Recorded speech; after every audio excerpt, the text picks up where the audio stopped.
Greetings, welcome back to Black Bear News, where we are discussing climate change, abrupt climate change, and things adjacent. As usual, lots going on, lots to talk about. Sorry I missed y'all yesterday. Just had a very, very long day of work, and I've been fighting off a little bit of a bug. So hopefully there's not too much throat clearing in this video. I'm going to try and keep it down to a dull roar.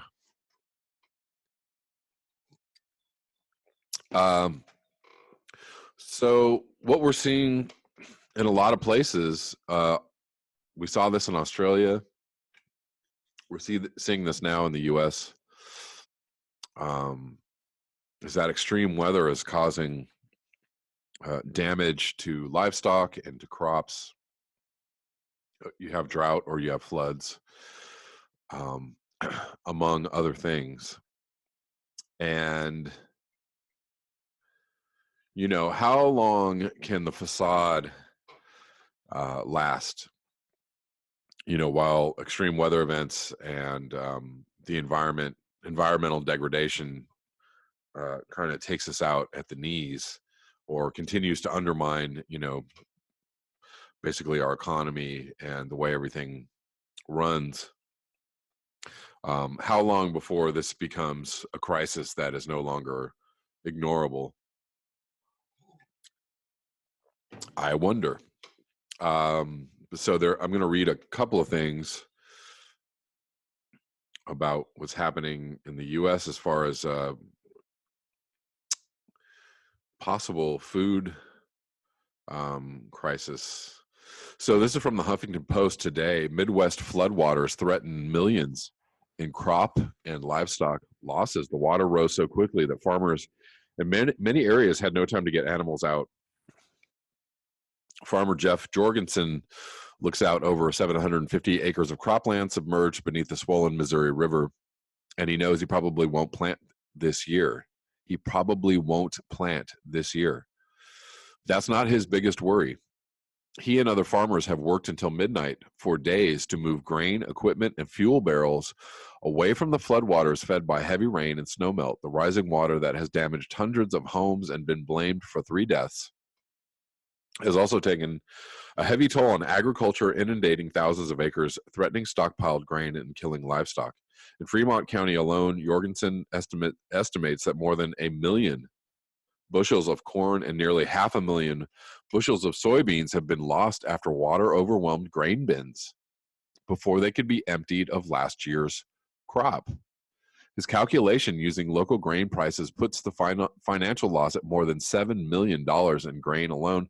That's for about 28 farmers in his immediate area, he said. Once it's deposited in bins, grain is not insured, so it's just lost money. This year, farmers have stored much more grain than normal because of large crop last year and fewer markets in which to sell soybeans because of a trade dispute with China. So there was a surplus last year, and now they're losing the surplus. The economy in agriculture is not very good right now. We'll end some of these folks farming family legacies, family farms, he said. There will be farmers that will be dealing with so much of a negative that they won't be able to tolerate it. Jorgensen, 43, who has farmed since 1998, reached out to friends Saturday, and they helped him move his grain out of bins to an elevator. Had they not acted, he would have lost $135,000. Vice President Mike Pence surveyed flooded areas in Nebraska Tuesday, where he viewed the raging Elkhorn River, talked to first responders, and visited a shelter for displaced people. He promised expedited action on presidential disaster declarations for Iowa and Nebraska. We're going to make sure that federal resources are there for you. But how are you going to replace lost crops and the fact that you cannot, that you will be not planting this year? The flooding is expected to continue throughout the week in several states as high water flows down the Missouri River. Swollen rivers have already breached more than a dozen levees in Nebraska, Iowa, and Missouri, according to the Army Corps of Engineers.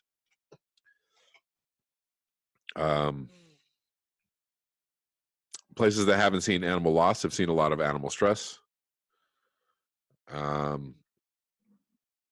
So this is an ongoing, devastating situation for the breadbasket of America. I'm going to move on to something slightly related, or definitely related. Lack of ice and climate change creating fear in Alaska.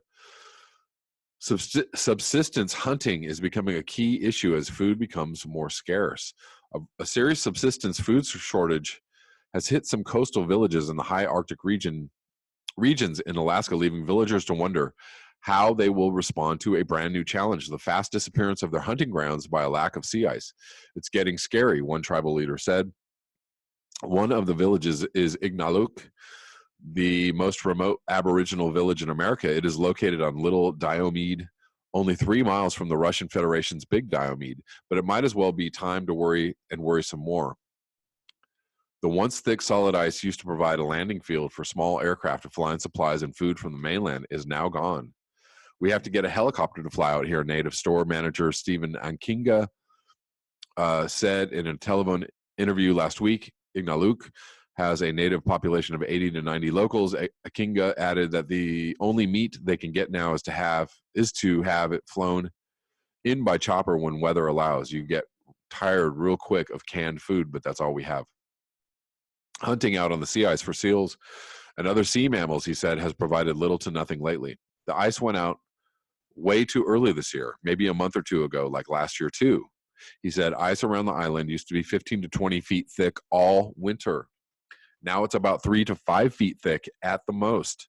There's no heavy ice like there used to be when I was small. Asked what the villagers will do, Akinga said, we'll do the best we can. I can't get meat and the store has no freezer. We asked Senator Lisa Murkowski to help us on that, but nothing's been done yet.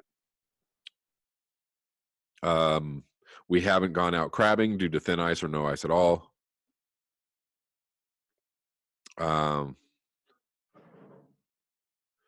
So food security is becoming a thing for people that live off the land. And this is direct observations. This is actually happening. This is people that live there. No ice, thin ice, melting ice, early ice withdrawal. There is not an ice age coming, my friends. So sorry. This is global warming, and it's going to get worse.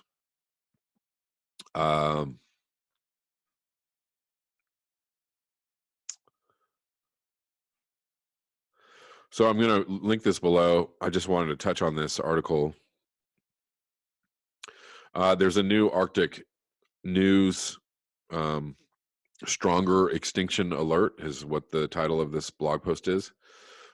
As usual, I mean, they're kind of hitting the same things every time they do a blog post these days.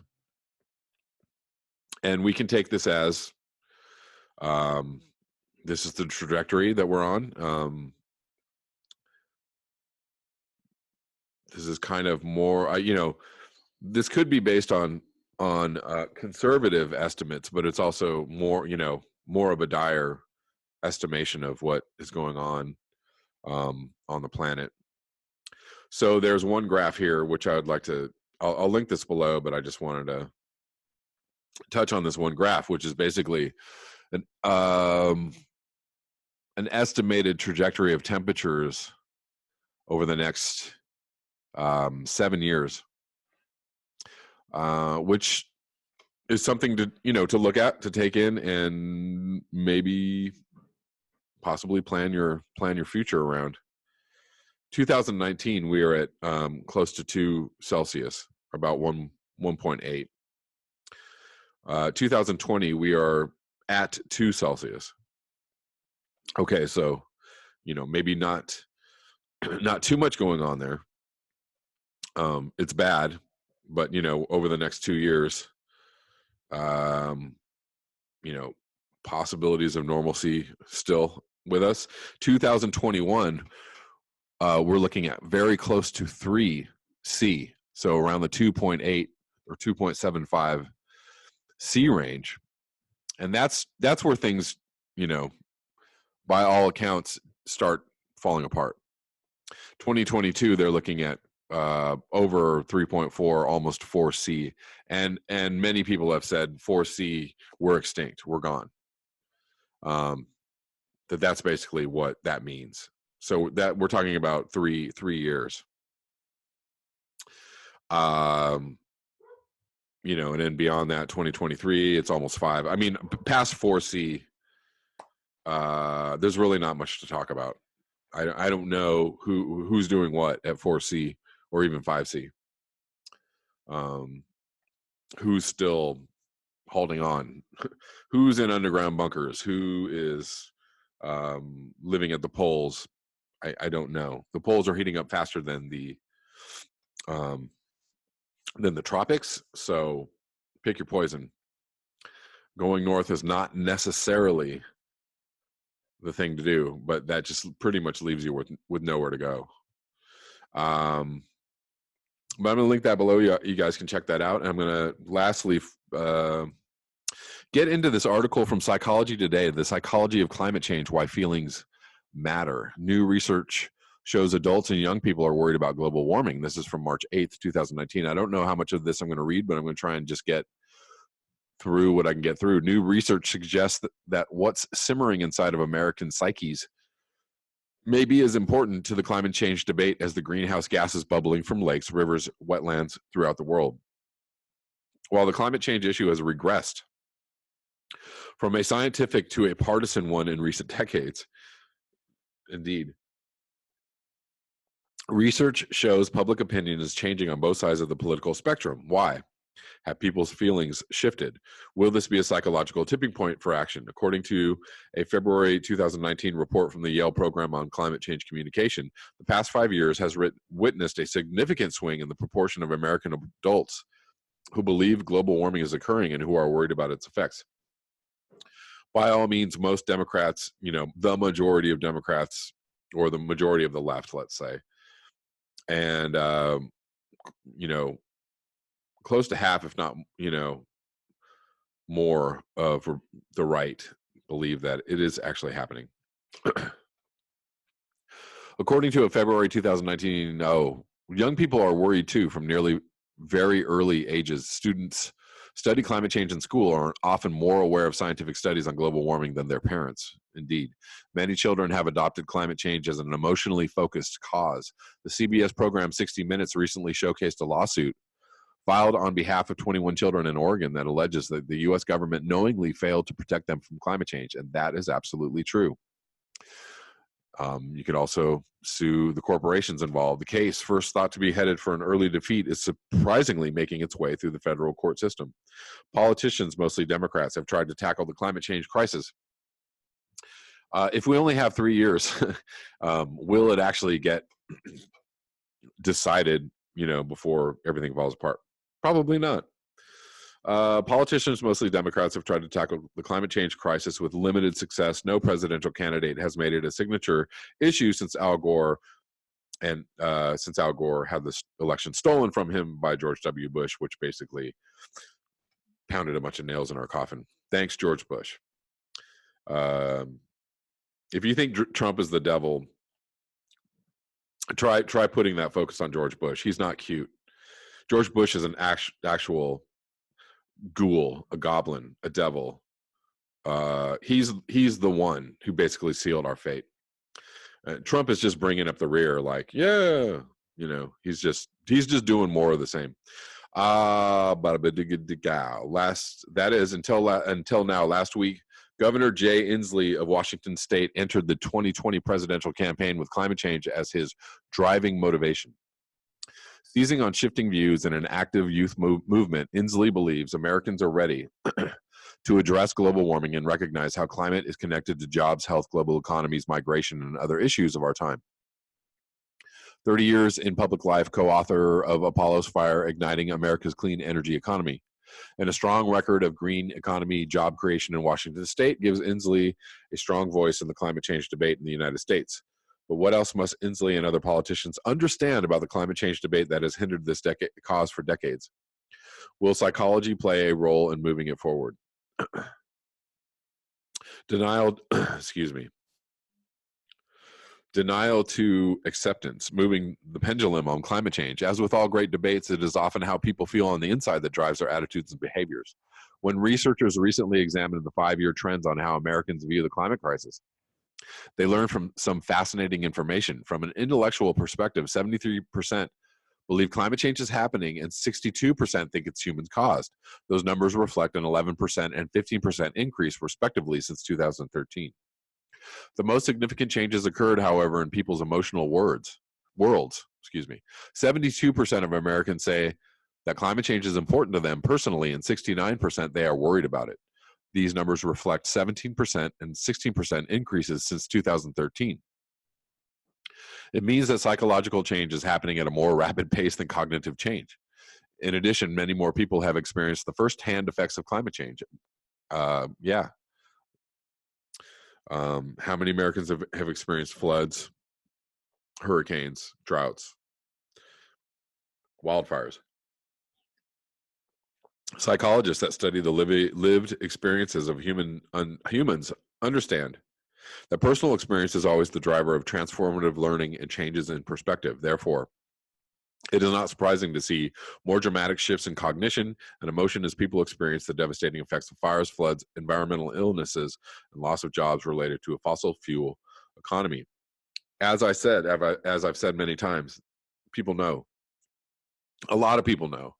A lot of people are beginning to understand, even though if they're not outwardly expressing it or changing their lifestyles or doing something about it. A lot of people understand what's going on. The big problem is that as people begin to understand, as people begin to go, oh, I see, then you go down the path of understanding how bad the situation is, and you're going to have these confluences of public, public perception or public awakening, meeting the actuality of the crisis, which is we're in really bad shape. And when, what does that mean for humanity at large when those two ideas meet? The yes, this is happening, oh my God, we're in bed, and it's really, really bad, and we may or may not have time to do anything whatsoever about it. But try we will. Until recently, scientists and climate change activists have been fighting the phenomenon of denial, the natural human tendency to erect psychological barriers that justify the avoidance of individual or collective action. It's actually happening right now. Denial enables people to create mechanisms that maintain the status quo because that position is more emotionally or financially beneficial. In a state of denial, it is easier to blame others or create doubt that a problem exists other than to accept the obstacle and become part of the solution. I mean, it's happening. Denialism doesn't just exist from deniers. Denialism exists in middle America, mainstream liberals.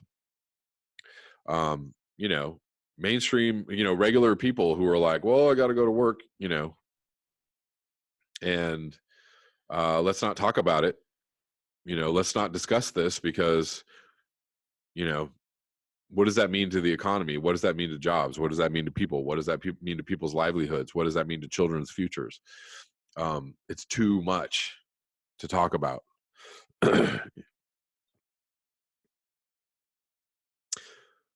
In a state of denial, denial campaigns carried out by coal and oil lobbies that benefit financially from inaction on climate change have played successfully to people's natural desire to deny catastrophic evidence-based projections, but doom and gloom predictions from environmentalists have also been complicit in people's feelings of denial. Generating panic about disastrous outcomes often arouses fear and anxiety, core emotions that feed denial. The denial of climate change has hindered corrective action for decades. In her book, Living in Denial, Climate Change, Emotions, and Everyday Life, 2011, Carrie Marie Norgaard suggested that climate change is something we don't want to think about. So what we do in our everyday lives is create a world where it's not there and keep it distant. Look, I do this too. I know full well what's going on, and yet, I still have to function. People have to function. So, you have to, for a moment or a few hours of your day, just kind of act as if, nothing's happening. Through their own lived experiences and better education, people are beginning to see the relationship of climate change to their everyday lives and to a multiplicity of societal issues, and they are worried. What comes next could create a tipping point for action on climate change. Removing perceived barriers to climate change action. The research on how Americans think about climate change is clear. Almost 75% believe it is real and are worried about the future for themselves, their children, and grandchildren. The pendulum has swung significantly from denial to acceptance, but is that enough to gain bipartisan support for a clean energy future? Studies suggest that political leaders must understand climate change beyond technological, environmental, sociological, and political crisis. They must see it as a psychological crisis. The following are three major perceived emotional barriers to climate change action that must be overcome. 1, sense of helplessness. 2, desire for comfort. And this is a big one. So helplessness is, anyways, while many people accept scientific evidence and have been swayed by firsthand experiences, research suggests that among individuals who are concerned about the environment and climate change, the most common associated feeling is one of helplessness. 2, desire for comfort. According to researchers in Switzerland, most people are unwilling to abandon their personal comfort and lifestyle consumption habits in the name of climate change. This is huge. This is a big one. Especially if you think that there's nothing to do about it. Why give up any comfort? Why change your life? Why go get arrested? Why go protest? Why do anything? Why not just, keep it going while you can? Climate change deniers play to this emotional barriers by spreading misinformation about proposed solutions and their effects on the everyday family. 3, waiting for a superhero. And this is a bang on article. There's a widespread hope and expectation that someone somewhere will figure out a technological fix for the climate change crisis. They better hurry. At the same time, there is a growing mistrust of government as a predictable source for pursuing the public interest. Climate change leadership. If the climate crisis is to be solved, it needs effective leaders who recognize the importance of moving people beyond helplessness to a hopeful, clean energy future. Maybe they shouldn't go for hopeful.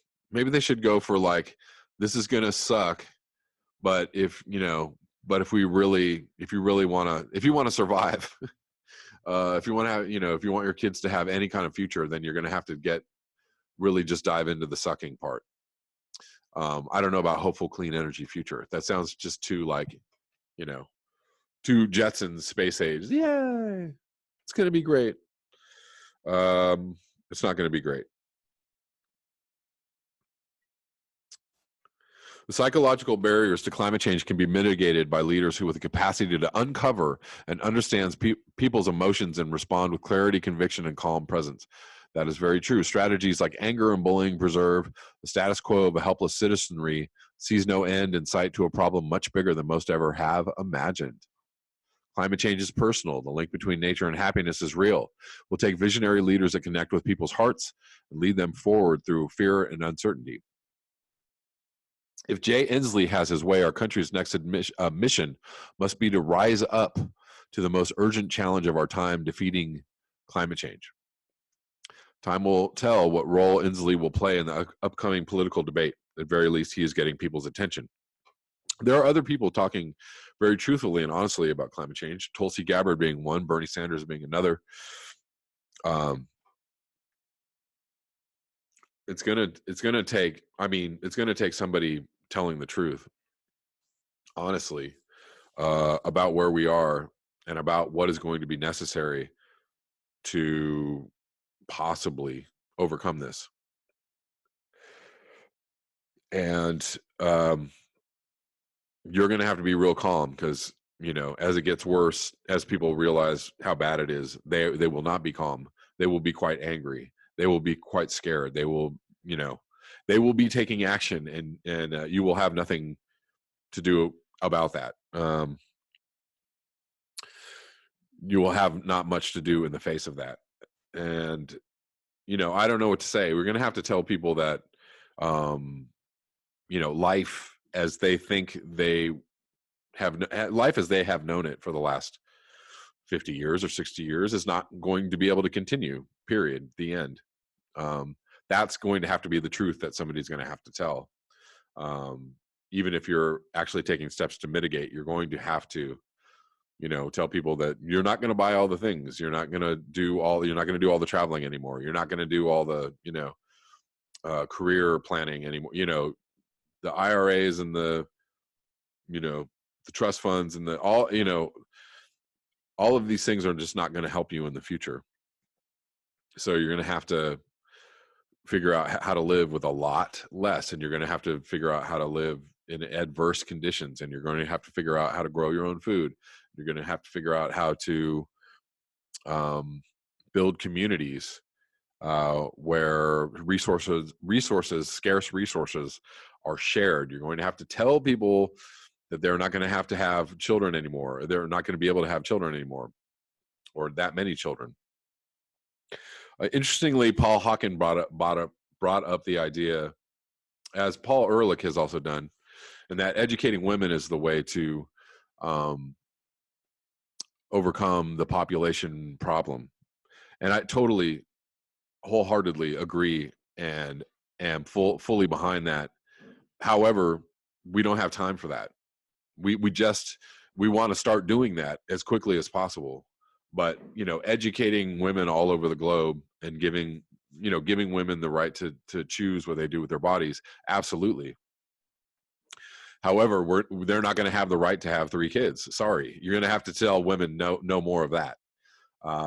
Somebody brought up also the point in that, I don't know, somehow I had said 1 child per adult. They wanted to make some kind of goofy argument that one child policy would be 1 child per couple. And obviously a man cannot have a baby. So if you're 1 child, how about 1 child per woman? That's basically that. So, a lot of people talk about the no child policy. That's a lot harder to swallow than 1 child. Why not start with 1 and move, try and quickly move to 0, possibly. But 1 would actually do a lot.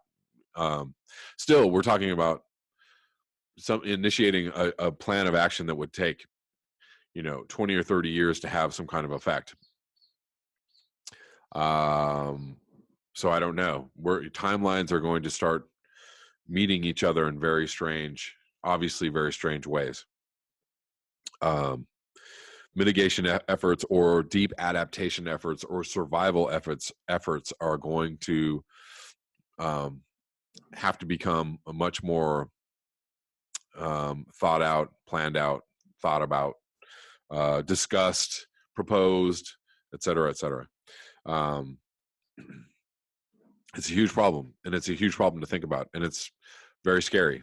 And but that's what it is. So as much as people want to avoid that that frightening thought of where it is we are actually going, I suggest doing your best to confront this information and confront it in a clear-headed and